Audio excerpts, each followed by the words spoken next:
Everyone. So this is another question and answers video on Peugeot. And but before I continue, I also want to say that I've created another YouTube channel. So but that one is more like I'm going to be tweeting a lot of subjects on that, or discussing or talking about other things aside Peugeot. So but this particular channel, which is Ikena 351 Monk, I'll just dedicate it for Peugeot discussions or content. While the other channel kind of be talking about other things that I'm good at. Um, I have opinion on I want to talk about, and I'll be some of the videos might be in Igbo language as well. There are some things that I also want to do on my native language. It's not just on English. English not my local language, even though it's official. One of the official is okay. I could say what is the official language in my country, Nigeria, but it's not language. I would say um dedicate as in I would take my Igbo language first before English. That's my point. So I'll be discussing that one too, so that there are things that you want to talk about concerning your tribe or something. When you say it in your language, it brings it home, or it makes more sense rather than trying to describe what you mean with another man's language. So, okay, so yeah, I've opened that, launched it. What's the name? Ikenna King Monk. That's the name of the channel. So, and so we'll kick it off from there.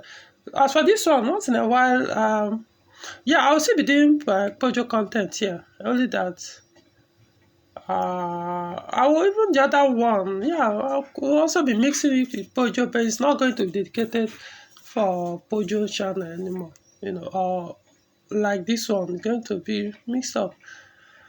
So my point is, Peugeot is not the only thing that revolves around my life. So the other things I'm good at, we'll see how it goes. But okay, so for those who want to go and check out that one too, you can go. Want to subscribe, especially if you're an Igbo, you can. Even if you're not an Igbo, there are even in some of the videos that will be in Igbo language, I will indicate it on the title so that if you're not interested, there's no need to worry. But I'll also try, as I'm speaking in the video, some things I will also interpret in English, so that it will also make sense to someone who really want to understand what the topic is all about. Okay, so let's move on. So this from Yazid, it's a nice one, Monk. By the way, tell me about your experience with the Mannol you used in a video you did. If you saw improvement in transmission performance, then I'll probably go for it instead of Liquid Moly Top Tech 1200. That's 1200. Okay. I think very what you meant here is Mannol ATF 8218. So we have actually discussed this privately, but let me still respond here.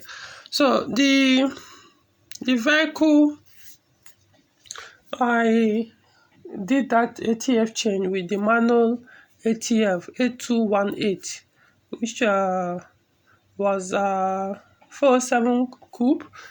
I don't see that word coupe. I don't know. It's to me. I'm thinking the E is silent. But some people call it coupe.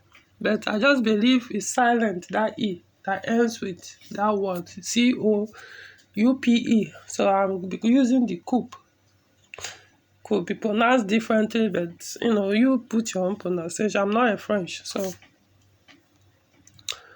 it was a Coupe 47 V6 automatic with AMCs. So it was my first time, like I said in that video, of using that ATF. Is an alternative for JWS 3309, which usually you find in mobile ATF with that number. That's the OEM recommended. So I decided to use it because of feedback I got for one Peugeot technician somewhere in Europe, who used it on his AMCs that was already giving. In fact, it was as if the gearbox has failed, but he was able to revive the gearbox with that ATF Mannol. So it was just, he used up to 20 liters to service the gearbox, and it started working well according to him. So that's how I knew, yeah, the gearbox oil is good for AMCs. The only thing I pointed out in the video as well was that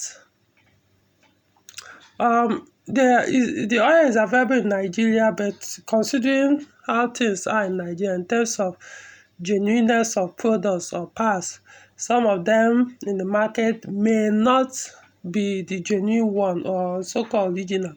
So there could be some of those manual ATF that are fake in Nigerian market. So you have to be careful where you're buying.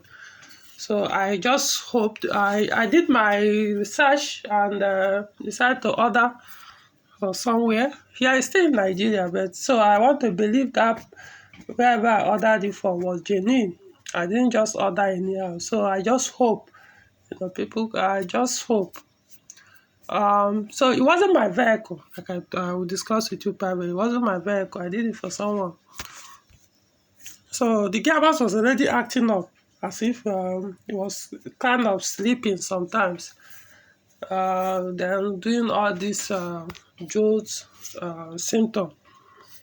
Once in a while you're emotional and you want to downshift or upshift, you get that whim.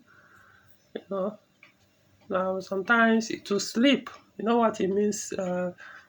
Look like the gear, why is look as if it disengages, then engage again. So anyway, so I've changed it. How many use how many change? So 2. So I hope the owner, I haven't heard from the owner since after the change. So whether it's getting worse, but I believe I would have heard from him if that was the case, or if that is the case. So I mean, when did I do that video? I can't remember. I know it was either last month or 2 months ago. I'm trying to remember. But I know it's over 2 weeks or 3 weeks now. Yeah, it should be over 3 weeks now. So we could just say it's over about 4 weeks or more than 4 weeks that I did that ATF change. So the owner probably it didn't damage the gear. It hasn't damaged it yet, or it didn't damage it, or if not, he would have let me know that the skating wall. However, I don't even know if that 8 liters I use is enough. I think it's more like 6 point something liters I used in this service, because it was that dark. There was one part of the video that was cut off. It didn't come out well, so I had to edit, and when I was trying to join all the videos, I just had to strike that one out. The first time I drained the oil, it was bad, very dark. In fact, it's as if the clutch, what's it called? Is it the clutch? I'm not a automatic transmission expert, but there's something they call clutch inside it. As if it has started burning or something. So it was that bad, that bad. It's just that I don't know. There are some gearbox specialists that know how to smell bad gearbox. And no, from the ATF that comes out, that they can smell it and tell you that something has gotten bad inside the gearbox. Like if the clutch has started burning, I'm not that I'm not an expert on that, so I didn't bother to smell to know, because I might not tell the difference. So it was that bad. So In fact, when I was doing it, I was like, who, even if the gearbox will serve for a while before I pass on, because it should, all the ATF shouldn't be that black. It shouldn't be that black. So it's as if they has never been changed at all. And the car mileage has, how much? I've forgotten. Is it 100 or 200,000 or even more? I've forgotten the mileage on that car. So it means if truly they've not changed the ATF since that time, then I mean, wow, that's bad. So I don't know the condition of the. My intention is to wait. If it doesn't get back to me, I'll wait till give it like 3 months or so, and I'll let him know. Unless maybe he contact me for something else, to another repair or something. But I did a lot of repair on the car, so as it is now, I don't expect the car to have any cause for me to do another repair in the next very near future. I did so many repairs on the car, so the car should serve him for a long time before there will be any breakdown, unless maybe a minor. Of course, you repaired all the things that failed. There could be other things that have not failed that can fail the next day or so. But my point is, generally, you should be able to use the car for a long time before you talk about doing any repair, except the normal wear and tear that's probably about to fail by the time I did those one. Okay, so if not, I'll have to give him like 3 months before I contact him to find out the state of the gearbox. But like I said, the best thing is to use up to 20 liters of fresh or new ATF when you want to change. If you really want to get everything out, you know, sometimes 12 liters might be enough, clear, depending on how long. I think what I observe is when it comes to all these automatic gearboxes, if you're at the time that don't allow the ATF to get that bad before you change it, you probably might not need up to that 20 liters. When you drain it and see that the color is almost like the same way it was when you put it in, it still looks new or close to new. For it still has that reddish color. I mean, you could tell that the oil hasn't really failed. But when it now becomes that dark black, there's one gearbox, ATCs for that matter, that was started giving the other issue. The gearbox at that time has done about 90,000 kilometers. Started giving the other issues, and we decided, let's drain this. By the time we drained it, it was that bad, dark black. I used about was it 12 liters or 9 liters? It's still, the color refused to change. Of course, it wasn't. By the time I did the third or the fourth drain, it was just a little bit, but it was still dark. But not as dark as the first one that was drained out, the first 3 liters that drained out. So you understand. So eventually the gearbox packed up. But the change we did, I think, was able to extend the life a little more. How many months? Maybe like 2,000 kilometers, or I forgot it. Maybe more than I know it was within a year. We did it the same year we changed the ATF, or so that the gearbox failed. Let's say we changed it. I changed it for him in January. Maybe by September or so, the gearbox packed up. As in, it was that you are thinking. Well, it's just I wasn't part of the. I wasn't the person that changed the gearbox. It was somebody else that handled it. But I was the one that changed the oil initially. So eventually the gearbox failed. I'm trying to remember what happened. He let me know. Yeah, he asked me this what happened. That I think he refused to move, and immediately he told me. I said, "See, the gearbox had failed. At no point." Because I saw, even from the side, in fact, when I scanned it, before I changed the oil, it was already pointing at the valve body, something about solenoid. It was saying something solenoid inside the gearbox, permanent fault. So even after changing the oil, it was still coming up, but not all the time. So I just knew. So eventually packed up. So if you catch it on time, that's the thing. You didn't change the oil till 80,000-90,000 kilometers. You know, ATC is a very durable gearbox, but eventually it damage it. So don't wait that long for the ATF to get that bad. If it gets that bad, it most likely has damaged something inside the gearbox. So even when you change it, it probably you just to extend the life for a while.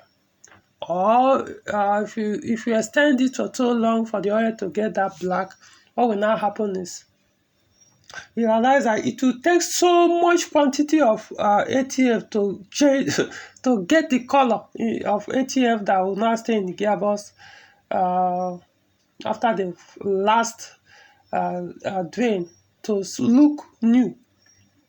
Because as you're draining, you are putting, it's still changing the color of the new wire. Then you drain again, you still change. It will take a while. Unless you have to remove your gearbox from the vehicle, separate it from the engine. It's as good as removing both the gearbox and engine of the vehicle. Separate, drain both the torque converter at the same time. That's why you can now spend really not that much. Maybe spend maximum of 8 to 9 liters or just 7 liters or so to do your service. But then you know the risk involved in removing engine and putting it back. Something could break in the process, and you have to pay for the labor. So it's not. You might even after doing it, you might damage the oil pump seal on the gearbox, trying to separate the torque converter from the gearbox, that pinion that comes out. They call it torque converter seal or oil pump seal. It all depends. So you might damage in the process, or you might even damage the oil pump in the process. Because sometimes when you try to key in back the torque converter, if not done properly, to damage the oil pump, and that's like the end of the gearbox. Unless you know where I can source the oil pump, that is still good. Which will still cost you some money. So, but that's the only way you can do it without using so much quantity of ATF. Drop the engine, remove the gearbox, remove the torque converter, drain it out. Then also, before you remove the gearbox from the vehicle, you first drain the 3 liters that will come out. Then you remove the gearbox from the engine or the vehicle. Then remove the torque converter and drain off the torque converter. Put it back. Then mount the engine and the gearbox back. Then you now pour straight ahead the 7 liters, or forgetting how many liters that fill up AMCs. I think like 6.5 or 7 point something liters, something like that. You can lick it up. That's the only way you can do it, just once. So my advice is at least maximum of 30,000 kilometers. Don't wait that long doing your AMC's automatic gearbox ATF, so that next you want to change, you won't use up to that. You might not need. There might not be need for you to use up to that 20 liters. If you can use it, because it's all about it won't harm it. So to make sure that everything comes out or as much as possible. I know I'm spending so much time on this, but I know majority drive automatic. And what usually kills these automatic gearboxes is because of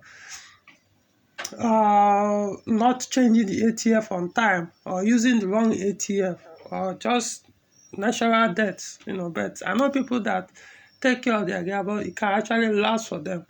But there are some gearboxes that you can't even guarantee, no matter how you try. But you have to try your best. Like the 4HP20, it's not guaranteed, but people do try, and it still serve them for a long time. But that gearbox, you can even do your best, use the recommended ATS, do everything. One day the oil pump will pack up. That's the end. So, but do your best. Okay, so moving on. This for Chimara Zube. Okay, the review I did on 307. Say you're too much, Baba. Okay, moving on.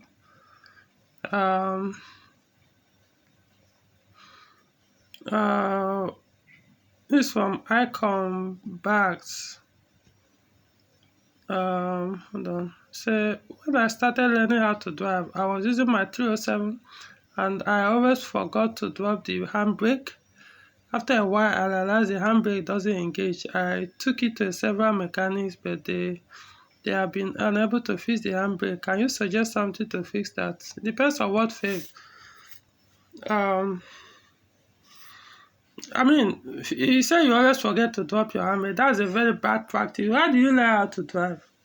I'm not, you might, yeah. You might say I'm trying to, talk down on you, but come on.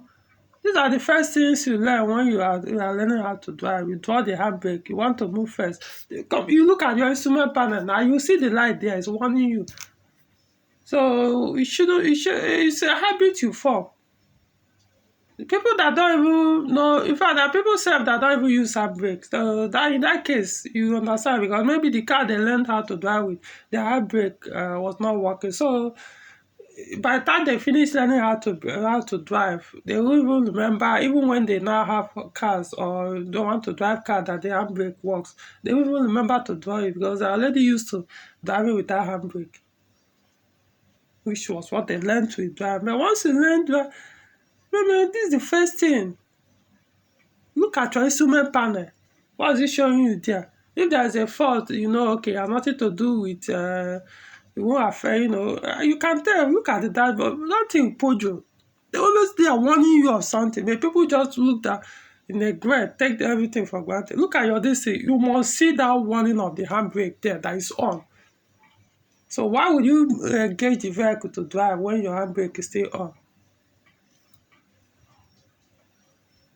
I don't know. It's possible you've won at you said 307.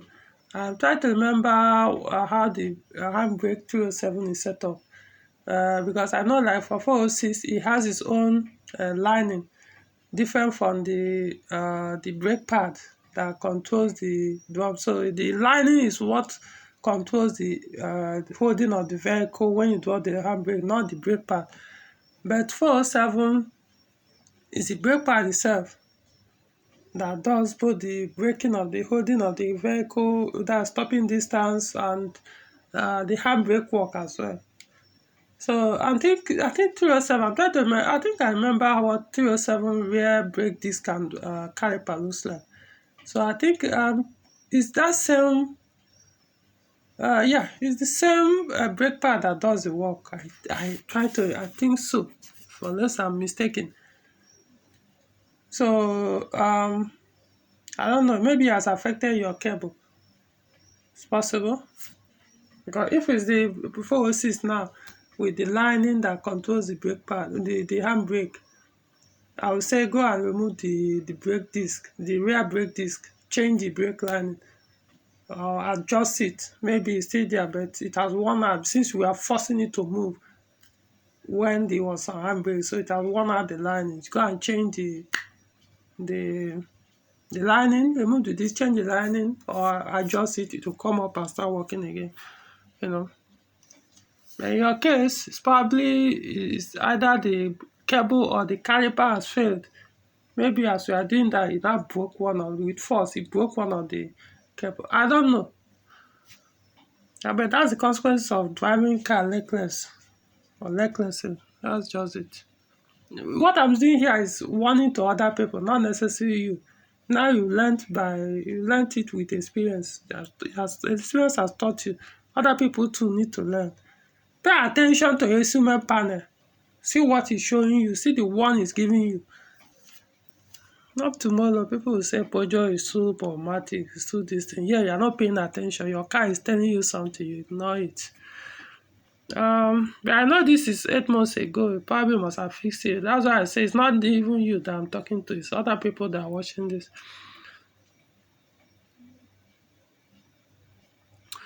He said I was able to fit the same person. I come back. He said I was able to fix a wheelbarrow easily into the back. Yeah, 307 hatchback. How big is the boot? I don't remember. But I know, of course, the estate 307 estate or station wagon. It's the estate that has a bigger boot. Station wagon boot is not as big as the estate. Remember, station wagon is supposed to have another seat on the boot, so it will reduce the boot size. But the estate will have no seat at the back. That it won't have third. How many seats? Is it the sixth seat or seventh seat? Forgot to remember. So it won't have a third seat or the third row seat. So estate, yeah, such a wagon, yeah. Hatchback, I don't know. It's possible wheelbarrow can enter. I don't know. I'm just trying to remember the setup. It's possible. Point is, yeah, the boot space in 307 is enough for a hatchback. Good enough. That's my point. So it's possible that it's that big. Just I've never really like used a 307 as in took a 307 and load it that to the brim in the boost. That's the hatchback to know how it will really what it can consume inside on that boost. So I can't say, but I know, yeah, it's big enough for the size of the car. It's not small size for that car, the boost size or boost space. This I think an article I wrote. So this Kobata says facts, yeah. So this is Mustafa. This from Chiduche said Peugeot 307 consumes 14.2 liters per 100 kilometers. Don't even know. I don't have it offered, but he said if you are saying 14, is it on highway or city drive? Because 14 on highway is very high. So less on city drive. I don't know the factory consumption for all the petrol engines. I don't have it offered. I don't know their this thing for the city drive. So I don't know if it's up to that 14. But I don't know. It's possible.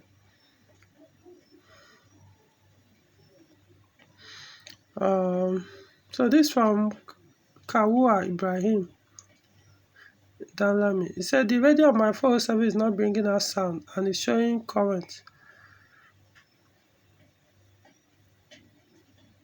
I don't understand what you mean by bringing out sound. Current to where? To the speakers? From radio to the speakers? That's the thing. I don't understand what you mean. Is it that the speakers have turned 407 speakers, especially the non-JBL, they're very useless. They can tear any moment, no matter how new they are. So I don't know if that is what you're saying, or is that the radio is bad, or that your or that if your car is JBL, is it that the JBL amp has failed? I don't know. So it's not something I can tell from here. This from Donna Bella. He said, okay, this is post. I try to understand what he's saying here. One of the sales on okay, this is a post I made. It said one of the sales on the dependent rear differential, not itself. Okay, rear sale, my 505 rear independent differential. That's also what you know as over here in Nigeria called backcastle. So Donabelle says it does happen that way sometimes, but the surprise here is that experienced mechanics often have a simple solution to bad sales. Mine, with the 504 backway sharp sale, got bad the other day. I called my mechanic for repairs. To my present surprise, he simply took the rubber seal from used and discarded oil filter found in my compound to replace the bars. One problem solved. It depends. That is for the just talking about 504 with life differential, life rear differential. Their sales are different from the independent, the one in GL or 505, completely different. So the one you are talking about will not even match. Their two designs are different. The one for you are talking about the one for the oil. It's a oil from oil filter. It's different. This one is completely different, so they won't match at all. Maybe for the live differential 504 and 505, yeah, you can use such to work, but for the independent rear differential in 504, 505, no, 504 GL or 505 was, you just have to use that cell. There's no go about it. What some mechanic might do is when they remove the cell, there's a spring inside behind. They will look at it to know if they shorten the spring, maybe it will make the rubber to grip on the CV. Call it constant velocity joint. Call it constant velocity joint. But still call it the shaft. Enter, but it's not a shaft because it's like it's the same. It just, the only difference is it doesn't rotate. It doesn't have that kind of. It cannot turn the way the front the CV joint on the front wheel drive vehicles can turn, because that one is meant to be stay one place, but it can go up and down. It has movement inside, so I would say call it CV joint. So there are two different things, but anyways, people who use 504 station wagon, no, 505 station wagon, 505 saloon in Argentina, and all the 504 in Nigeria, both estate, station wagon, and the 505, 504, excluding GL. Every other 504 in Nigeria, or assembled in Nigeria, or common in Nigeria, such ones can apply what you just did on yours, your mechanic did on yours, and it might work. I never tried it, so it's good that some people might, because you may get a point, might not be able to find the sale, the normal sale. Okay, I think later I'll come back and do these things. This one, Michael Odafe, he said, "Good day, I love your review. Makes me want to get a 407. Yep. I think he responded to a post. Aminu Lawal, he said, "How about a video of 508? That would be interesting." I think it's a video I did on 307 over 406. Why you may have to choose 307 over 406. Okay, now concerning 508, I've done videos on that now many times. This is an old question anyway, old comment 9 months ago.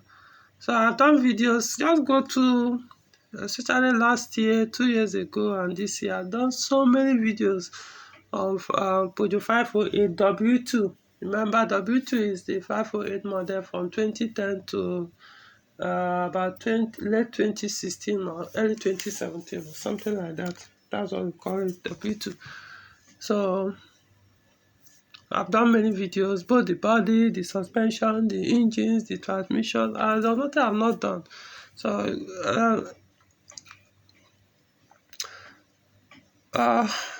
yeah, I've done videos on that. The only thing I have not done is like a review, sort of, So that's the only thing I know I haven't done on 508. Funny enough, I actually do have chance to do review. I don't why I didn't time, because I know sometimes I have one, use it for a week or so before I return to the owner. So it's an opportunity to do review, but I don't know. It probably didn't cross my mind until now. The review thing, it just takes time. You have to prepare it. Okay, so we'll see. Maybe next time I'll do a review on that.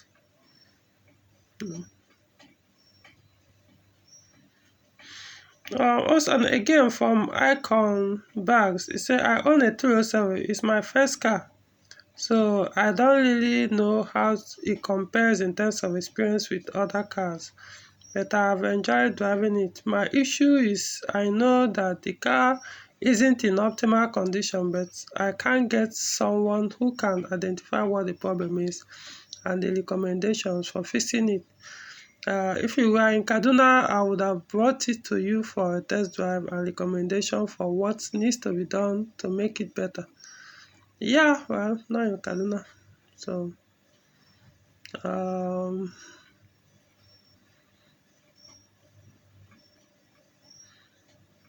there's no network. Could have used wanted to check, see what this guy is not, who appeared not to be in. It's not English anyways. I don't know what he's saying. From Aminu Lawal again. How much will it cost to bring it back to great? Okay, this is post I did. If you're interested in full services Mannol project card, this might interest you. Okay, there was one picture I posted, about 2 pictures or so, of 146 V6 manual I saw, and I took pictures of it. The car is in a mess, but because 46 V6 manual is something that I just want, people always ask the what they want to buy. They want to buy if I see one. So I saw one, but not in good condition. So I didn't even bother to inspect. I didn't even to open the door self. I actually saw that vehicle at a mechanic workshop. So the mechanic called. I went there to see the mechanic. He now asked me to help him to advertise the car. That somebody bought the car and left it with him to sell. So I told him, all I needed to do was look at the body. I just told him, no need. No, I'm not. It's not. See, me, my eyes go first chop first before any other thing. If a car doesn't look good enough to me, I will assume, no matter how good, even because he was telling me that they even changed the engine. They bought a Tokumbo engine and mounted on the car, so the car is in perfect shape. I didn't bother. The body of car will tell me how interior, the electricals, everything will look like or will be, the condition will be. Because if it's a vehicle, if the owner is somebody that may value the vehicle, you won't put that body in that kind of jaga condition. The way you keep your car body, maintain your car or something, even from I could say, okay, from the windows, I could see the interior, but I didn't bother to open the door, that open bonnet. I think mechanic opened the bonnet for me. I think I took picture of the bonnet as well, if I'm not mistaken. It was ESJ, ES9J4. It wasn't a J4, it was ES9J4. So I just took the picture, took the mechanic. I had the mechanic number. I just say, you know what I'll do, I just post it. Anybody that is interested, let him come and discuss with you. I don't even want to know the price, whatever, so that I don't have time. No matter what, this kind of car, I will not even bother to restore for anybody. If the body was in good condition, trust me, I will even bother to post it. I know people who have been begging and calling, they need a car. I will call them immediately. Buy this. I will help you restore the vehicle. Even with the Mercy electricals. This, like I said, with 406 V6.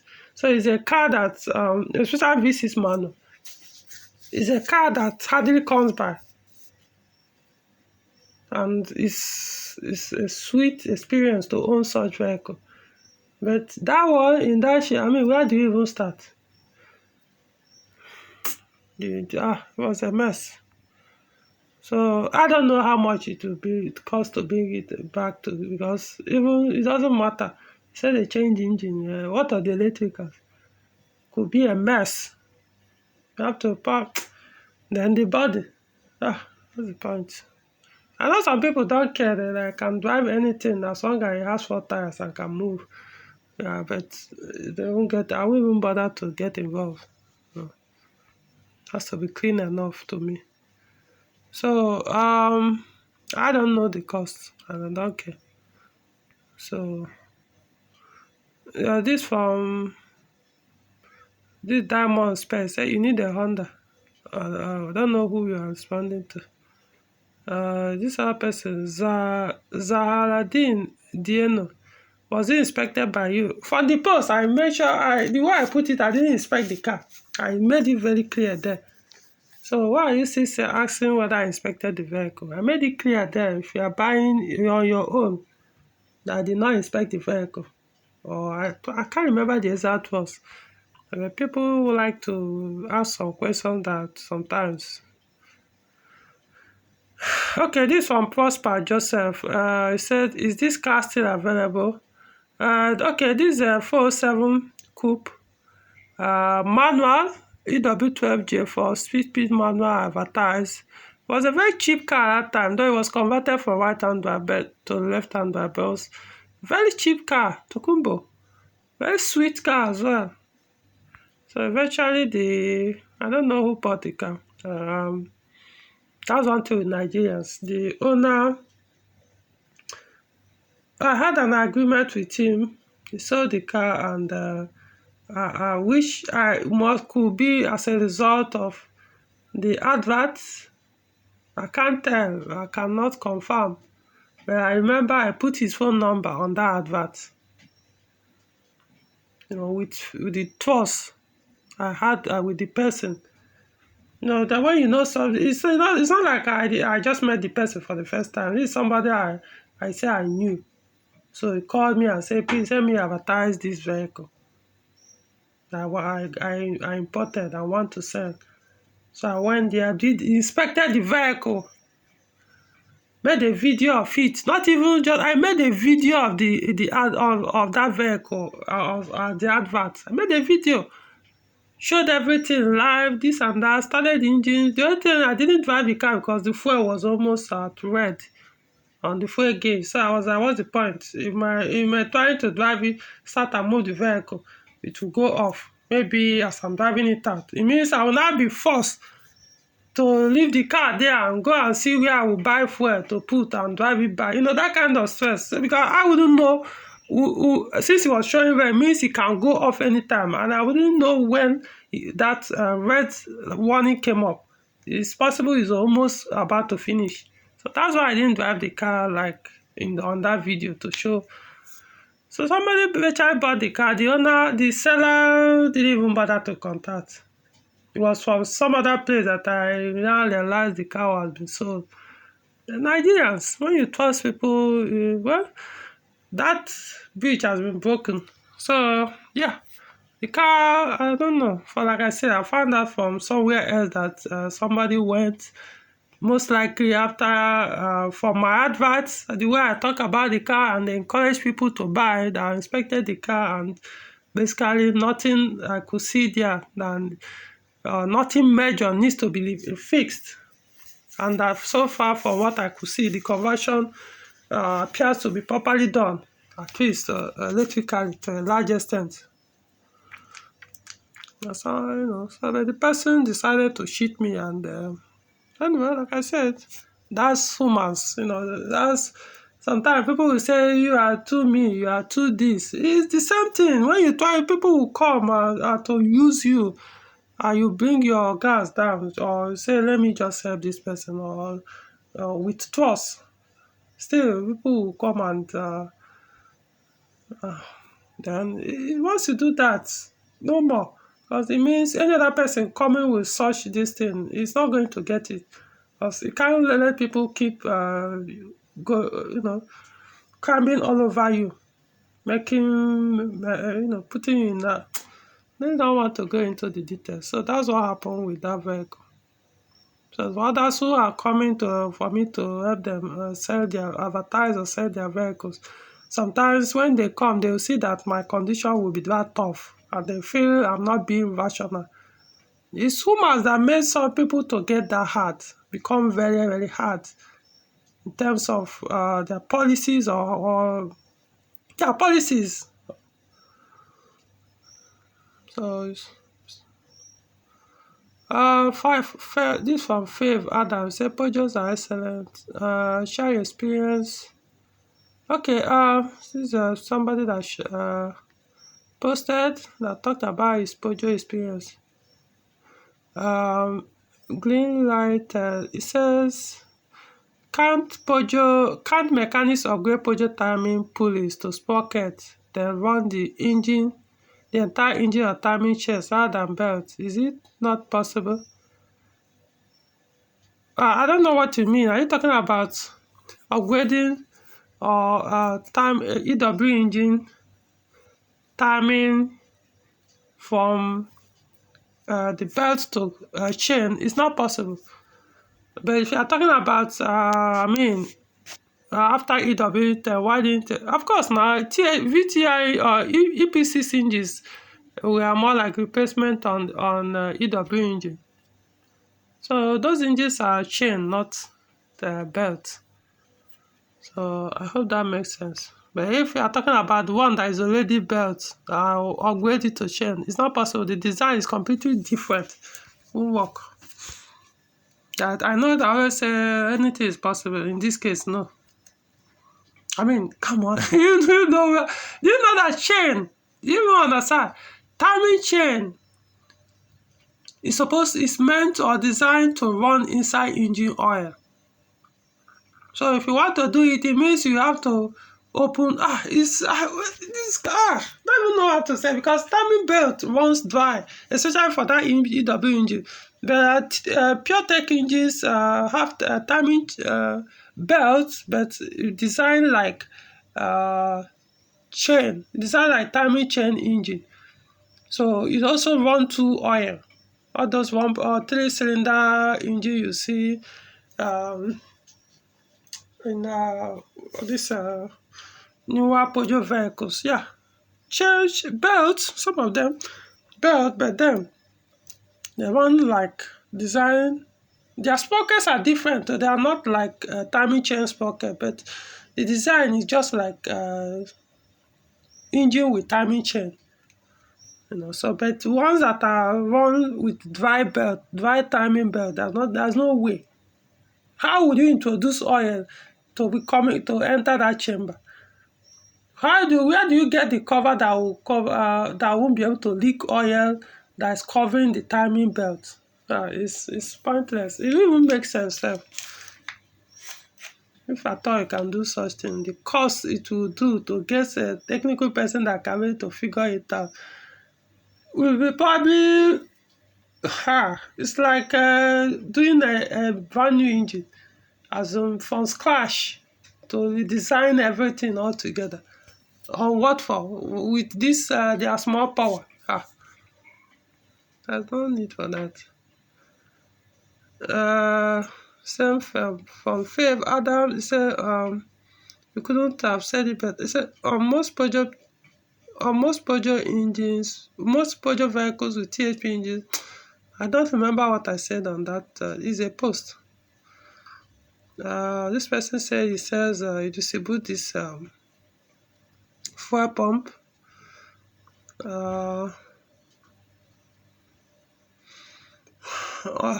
Okay. This Meiji said you have really specced out that car. That's the 407, my 407 coupe. This is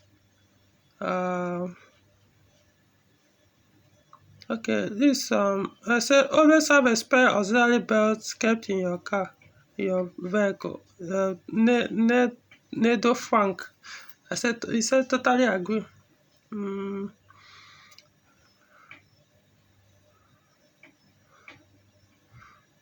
This from Pablo Garcia Loinda. I think I've answered this question. I don't know why it's still there. I've commented on this.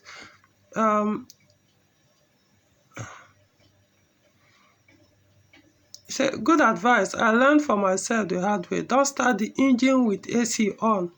Cut off the AC some minutes before reaching your destination. Never stop the engine with the AC on, and don't use the two higher speeds of the interior fan if you don't want to toast your blower resistor, as you explained.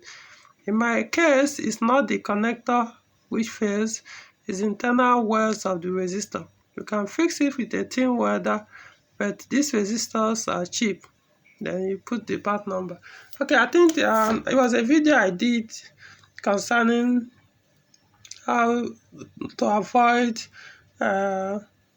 damaging your AC blower, your 406, 607.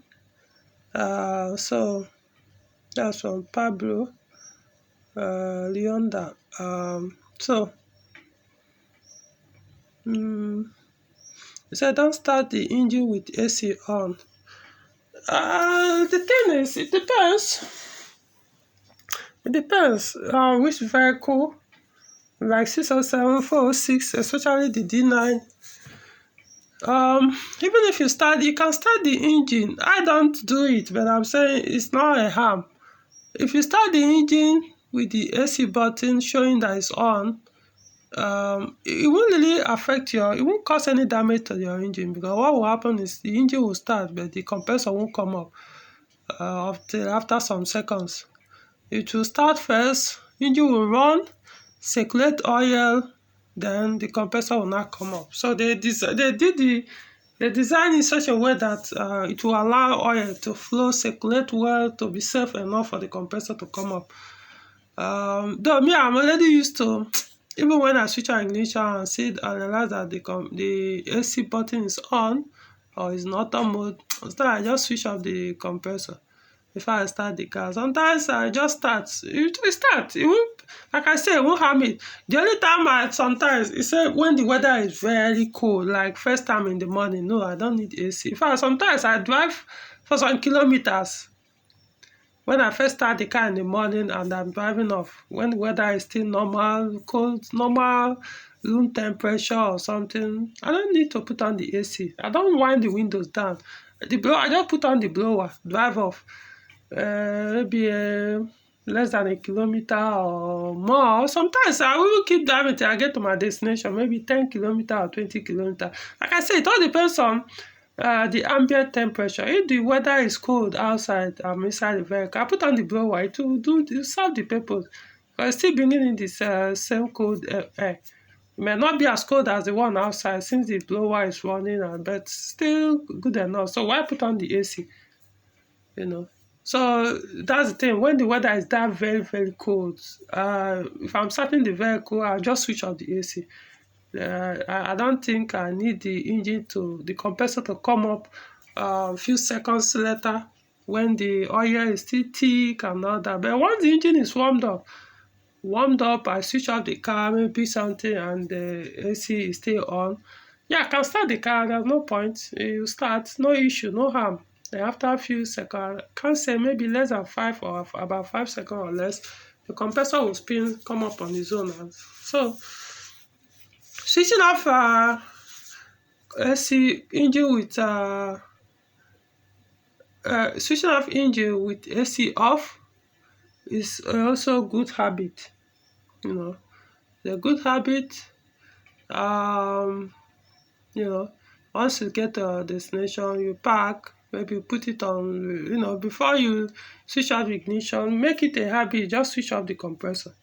Even if the blower is still on, just switch off the compressor. Yeah, but sometimes, of course, one can forget, but don't make it a habit. Always remember to switch it off. It's good. Not saying authoritatively that it will kill your engine if you do it constantly, but I'm saying it just doesn't look that good.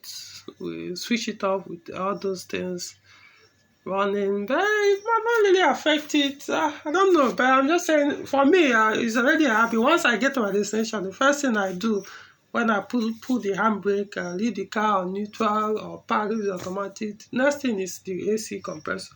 Switch it off. You will still be running, the AC blower running, I just switch off the compressor before I now switch off the ignition. So yeah, that's a good suggestion. So make it, once it become a habit, you see yourself doing that. You won't be able to tell you, honestly, you see yourself doing that. And you will feel very uncomfortable any day you forget to switch it off. When you switch off engine, you will feel as if you've done something bad on your car. So it's about habit. Once you form it as a habit, use even when it's not your vehicle, any car you enter, you always do it for a switcher. So it's a good habit to me. If you can start doing that.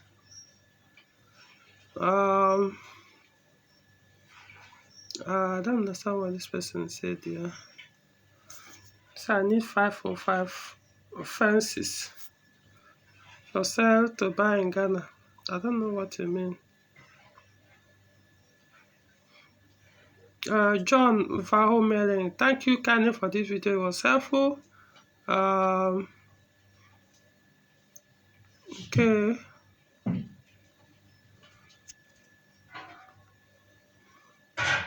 Kevin Afabo, thank you. Okay.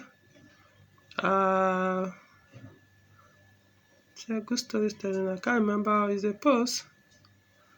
This from Reborn 1561.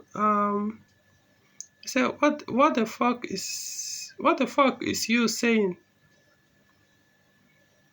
I mean, you want to make ridicule of somebody, can't even speak white correct English, and you're here making mockery of something. What being said. It's a video I did on Peugeot 307, portfolio economy and power to go for. So what the fuck is you saying? This one, Christiana Ocholi, it's a very nice and straight to the point. Well done. It's a comment on how to bleed EW10J for engine cooling system in Peugeot 406. Video I did 10 months ago. So this from Sagu News Primaries. So well said. On a video I did concerning why most men are dependent on society for. Oh, this is not about Peugeot. Now this particular thing is one of the things I'll be doing on that new channel I created. So if you like this type of subject or content, you can be visiting that channel. Yeah, I'll definitely be talking about some of these things there.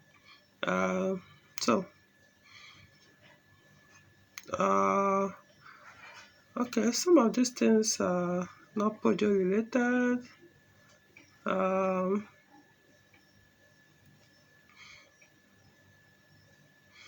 This one VS. The 407 came at a time they were making big diesel engines, so no issue with fuel consumption. Okay. Yeah, I have no experience with Peugeot diesel engines, so this one Williams Adedayo is a nice one. I thought you would drive the Lion to see how the Android displays. Yeah, no need to drive that was when I put this Android display on my 407 coupe. So I did a review. There's no need to drive. I mean, the only thing you want to see where emotion is on the home page. You see it has a GPS there. So as you are doing, it will be showing you your vehicle speed. The same thing that you show you on your speedometer. So it's just that this one will now be digital in figures. So other than that, but I actually did some. No, I didn't post it on YouTube anyway. There's some small, no need. When you're driving, we will really be paying attention on that display. It's just that the only thing I can say is much easier to access. The only distracting thing there that sometimes I may even have to park to operate is selecting songs. It can be very, very distracting. Already saved songs, it can distract you because you have to remember with the CDs or CD loader, those CD loader in the book, it has it has button where you can select which CD you want to play. So all you need to is press number 6. It will load the sixth disc on the loader. Then you start using your forward and backward or the next and the previous track to select the track you want. Period. You can go straight to There are numbers there where you can also select the track directly. No, I think that one is for the FM. Trying to forgotten anyway. So it's much easier to do that with the factory radio. But with this display, you have to take your eyes off the road, be looking at the screen, you scroll it up, what it's like when you save music, like album by album, you have to scroll or search for the album, enter it. Maybe you don't want to start playing it from the number one, you scroll up again looking for the track you want. It can be quite distracting, to be honest. It can, honestly. It shouldn't have anything. It has its own disadvantages, that display. You know, it has. That's why I like factory this thing, because even when factory cars have display, most of them anyway, not all, or some of them, they will still give you the option of the manual button, rather than is using your eyes to looking at the screen. To select the AC, you have to go into the menu digitally on the display. I mean, this modern thing. So yeah, to me, I only enjoy it like if I want to start going to all those when the car is stationary. But once it's in motion, that's nothing basically, unless you are using GPS, that's map, and that's when, yeah, you're better. It doesn't really distract, because all you need to do, your eyes will just be, you're not touching the display. Just as you are driving, once in a while your eyes will just quickly check the display and off again, to be sure you are still on the course or on the road as it's directing you. But to look for music, like me, I'm a music person, so other people might just put it on FM and just be changing this thing with the remote control, normal factory remote control. But me, no, I'm a music person. So either I go enter music app online and be changing tracks. The one I like, it doesn't like, I change it, or I go to the one I've already copied and saved on the display. About how many of them? Should be over 100 albums. So can be quite distracting. It was helpful when I did this journey. I did last December with the car. The trip I did with the car. Of course, I started off with this YouTube music. I was playing, enjoying, until I think I passed Gwagwalada. I started entering deserted highways, where you won't see, we should know networks will not focus more on all these network providers will not bother with internet so much. So of course, what happened was, yeah, the YouTube music, you get a point, yeah, some music we are there already downloaded and playing. Get a point where if the one that lady has finished, you couldn't play more anymore. It's just showing no network. So I now had to switch back to the saved music. Like I said, I don't play FM. I don't even care whether the FM. I just went back to this thing. So in that case, I wasn't being selective anymore. I just got to the first one and let it start playing, because I was highway. It can be very difficult to be looking at the display to select the album, press this. It really helped. It really helped. Though I was changing tracks more often, to take to the one that, when you are driving all by yourself, you need something, that music that will be good enough to keep you away, not this love music, or what's it called, blues. All those things, you don't need them on highway. If you look for all those kind of songs, yeah, you go to sleep. So at the point, I didn't even bother with YouTube music anymore, because there's no point. You go there, internet will come. After like 5 minutes drive, it's off again. So I just left it on the music distance till I got to my destination. I think till I arrived Enugu. Even when I arrived Enugu, I left Enugu again. It got to a point to stop. In fact, I was all too. I didn't bother with YouTube music till I got to my town where I traveled to Okuzu, Anambra State. So I know it's not the question you are expecting, answer you're expecting, but people who are interested in this display just need to know it has its ups and downs. So not everything is positive. So how much I've said, watch the video, I talked about it in terms of the price. Does it have onboard computer diagnosis? No, no. It has a canvas, but all those warning you will see on the factory display telling you, oh, bulb is out, tire is bad, this and that. No, they were not showing. They were beeping, but they were not showing on the display. So that's it's possible there are some models that will show you, but this one it's not showing, so I'm okay with that. But one thing I know is, once you start doing all those pay, you most likely you get also the warning on your instrument panel. So only that you will not read the definition of the fault. Does the steering music control works for the radio display? Yes, the remote control works. One thing you should understand is this thing is available in Nigeria, but I didn't buy mine from Nigeria, I ordered it outside Nigeria. But what I have not realized is all the ones that are in Nigeria that I've seen people buy and install, or I've gone to where they sell, I've seen with my eyes, they don't have canvas on them. In other words, it doesn't work with the car system, so you cannot use the factory remote control to operate it. So everything has to be done with hand. That you have to be using display to change anything, unlike mine that came with the canvas that works with the car wiring system.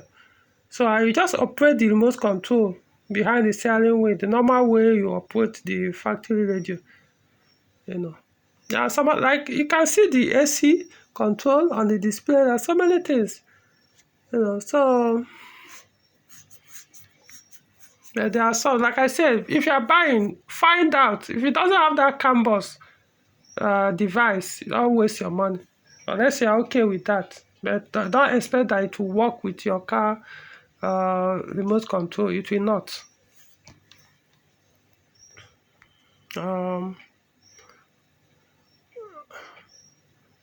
Okay, this from Andy Chanto. I like this for my phone. So. Okay, I think maybe it's time for me to. It's time. Okay, so I hope this makes sense.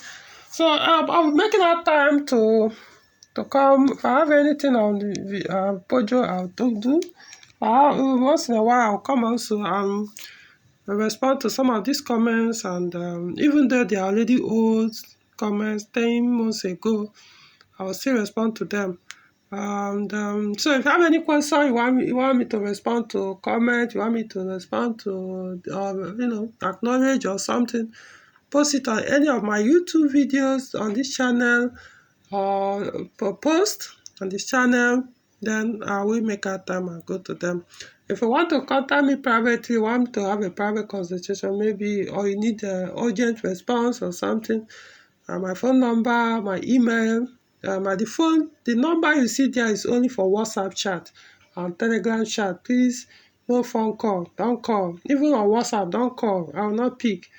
If you want, you can contact them. You pay. Even with this particular pay, wherever you get my phone number or email, there you see that I put you have to pay if you are contacting me privately. There are 2 options there you can choose from. So if you are not ready to pay, there's no need. This here is your option for free consultancy service. Respect yourself, so I don't say somebody disrespected you. All right.